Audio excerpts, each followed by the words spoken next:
Hi everyone, so we're actually going to start today defining some of those different biomes that we're going to be looking at. So the first one that we're going to talk about is actually forest biomes. So all the biomes in the world, forest biomes are the most widespread, so most common, and the most diverse in plant life, in animal life, in all those different things. Large trees of the forest need a lot of water. So forests can be found where the temperatures are kind of mild to hot, but there needs to be plenty of rainfall in forest biomes because trees need a lot of water. They're a very large organism. So there are three main forest biomes of the world, and those are going to be tropical, temperate, and coniferous.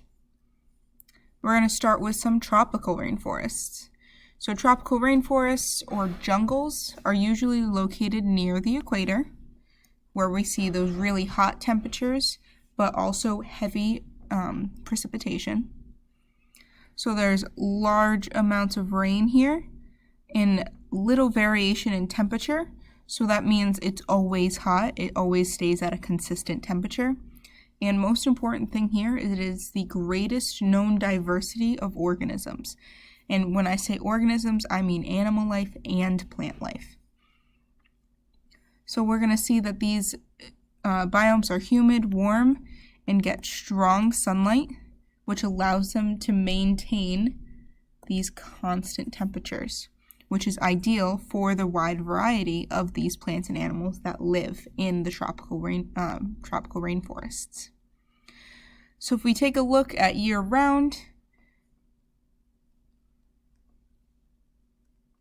we can see year-round, we see warm temperatures and at least 2 meters, so 6.6 feet of precipitation a year. So that's it's a huge amount of rain that we're going to see here.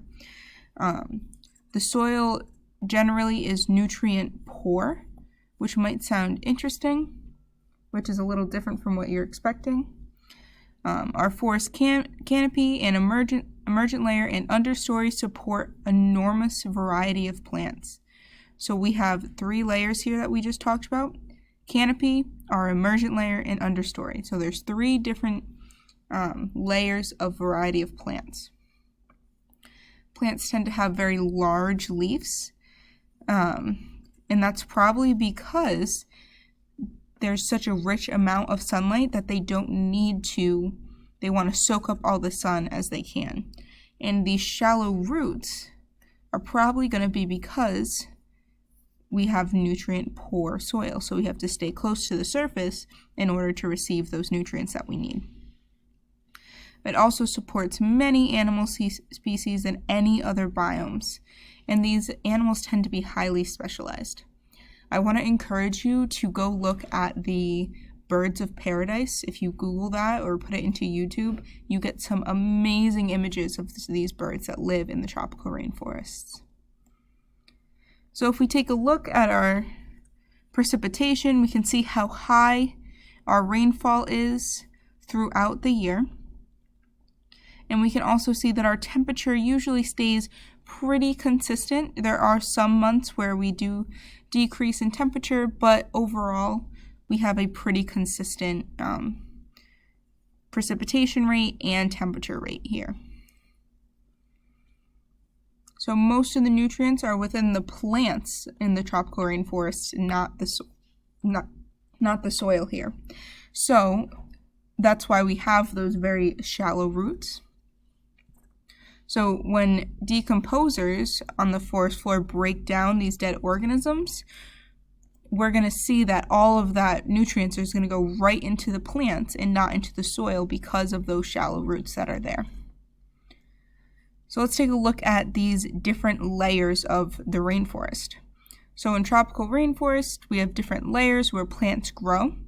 So what we see is that we have 4 main layers here: the emergent layer, the upper canopy, the lower canopy, and the understory. So all of these different places have different types of plants that grow there. So our emergent layer, it's emergent, it's up above, it gets the most sunlight. Next, we see our upper canopy where we still have a lot of sunlight. Those plants are going to grow higher and taller. Our lower canopy, we have less light, but it's still very occupied. So those trees are probably going to be smaller. And then our understory is going to be our ground-dwelling plants, and it has a lot less light that comes to them, which is why those plants are smaller. So the emergent layer is the top foliage layer of the forest, where trees extend above the surrounding trees, so they're emerged from the difference. Trees in this layer grow and emerge to direct sunlight and reach to about 190 to 230 feet. And if we look at the diameter of the tree, we can get 16.5 feet around. So if you think about that in people, an average male is about 6 feet tall. So that's 2.5 males hugging a tree around. So it's a really big tree. So different types of animals that we're going to see are eagles, bats, monkeys, snakes. They're going to live in this upper layer here, our emergent layer. Our next layer is the canopy. So remember, there's 2 layers of the canopy, upper and lower. But these are going to have shade. They're going to shade the floor, and they're considered to be the primary layer of the forest. So this is the most prominent layer. Trees grow up to no more than 230 feet tall and form a dense layer that's actually going to absorb 95% of the sunlight that comes down onto the rainforests. This canopy again is split up into lower and upper. Our last one here is our understory. So that's the foliage layer underneath, and it is shaded by the canopy of the forest. So those are going to be the really small plants, the more ground level plants. Little light is going to reach here because of that really thick canopy that's above.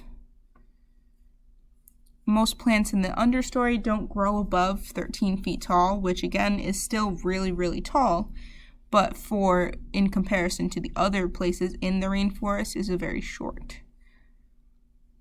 So different things like herbs with large flat leaves are going to grow on this floor. And they're only capturing, the reason these leaves are so large is because they need to capture the small amount of light that's going to penetrate down into our understory. So they need to have a large surface area to grab all that light. So the diversity of rainforest vegetation has led to the evolution. So evolution is animals adapting to different situations, and it allows them to keep these traits as they go on. So it has led to this evolution of a very diverse community of animals. So most rainforest animals are specialists and that use specific resources. So as I mentioned before, those birds of paradise are really prominent in these rainforests, but there are other animals that use their specific skills so they can use specific resources. Our next forest that we're going to talk about is our dry rainforest, or tropical dry forest. And it's warm all year round there, but rainfall is only high seasonally, so it's not continuous like the tropical rainforest.